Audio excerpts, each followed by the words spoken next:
All of us know that the Conclave has been abandoned harder than any of DE's non-Warframe projects, but why?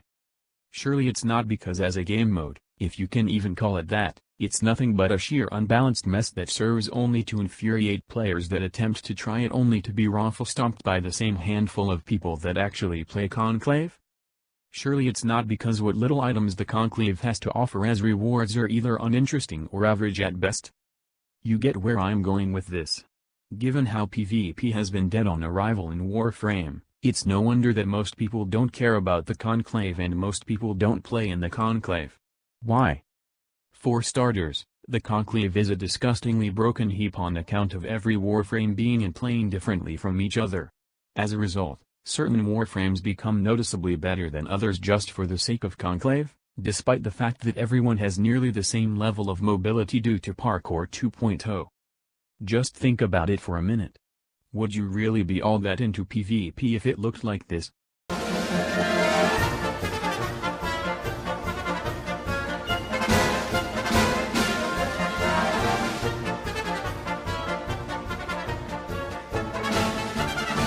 Fast-paced combat isn't necessarily a bad thing. I don't know if any of you remember playing Guns, the Duel, but while that game practically required you to have Korean-level skills against people who were actually good, the basic gameplay was still fun for everyone.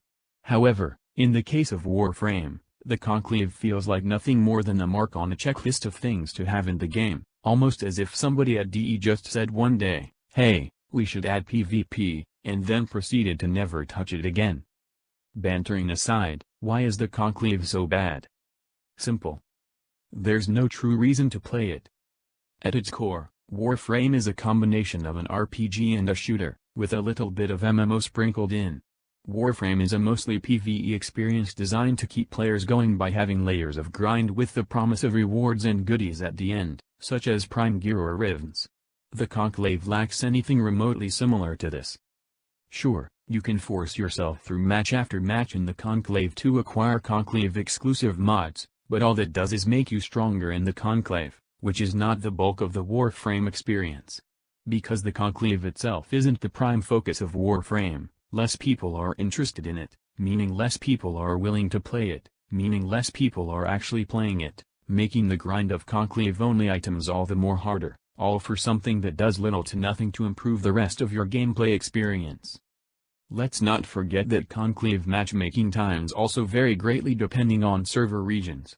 Starting up a Conclave match outside of North America or even Europe is next to impossible unless you're playing with friends. I'm not trying to imply that the Conclave is boring, because it definitely does have its appeal to those players who are into PvP. It's just that for most people, the Conclave is little more than something that just exists. It's not something alternative to do such as fishing or mining. It's not something relaxing to do such as the games on the Ludiplex. It's just there. In the background. Speaking of things that are in the background, how about Lunaro?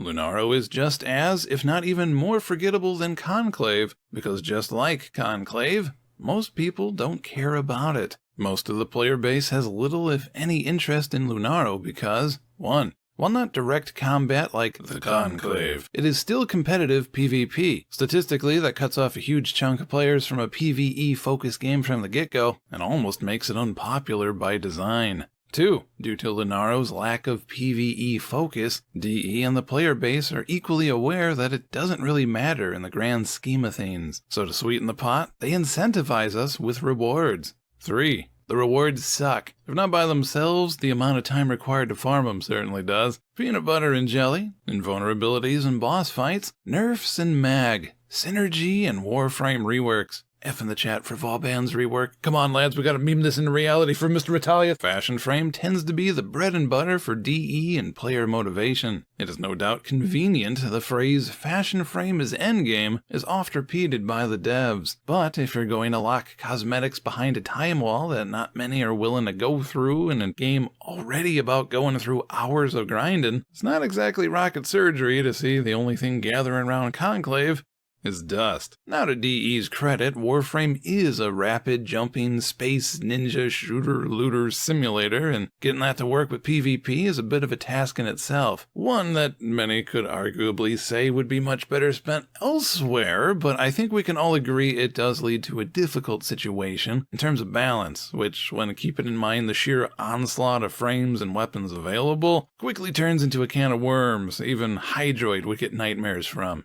Or enjoy. And finally, number 4. It's got a very short shelf life. It's not bad, but it does have the lasting appeal of, say, another PvP-centric mode like Frame Fighter. Now, just the first problem alone sets up quite the self-fulfilling prophecy, where lack of content leads first to a lack of interest from the players, then a lack of interest by DE. And that's not even a potentially negative outcome or yarn spinning by ol' Uncle Psycho. DE themselves have said nobody plays Lunaro, which might make you wonder why they tried implementing it in the first place. We added Arcwing, we added Lunaro, which turned out no one really plays, which is fine. You're allowed to make mistakes, that's cool, but you need to try. Granted, it was mostly filler content they expanded on to fill time before Spectres of the Rail went live, but objectively, there is nothing wrong with trying out new themes and seeing how the players react. Without stuff like that, we wouldn't have huge scope-changing moments like The Second Dream or Plains of Eidolon. But given that Lunaro was added during a time when people were still getting used to how annoying operators are, it does leave the question, why? You can see for yourself how confused players were by the reveal of Lunaro if you go back and watch the PAX East 2016 livestream, compared to how much more excited they were about the Vauban Prime reveal.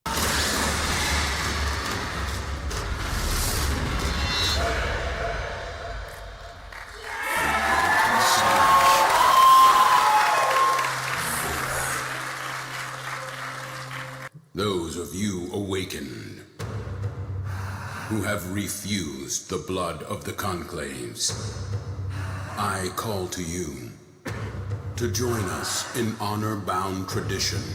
Team Aurora at the ready! Team Pico at the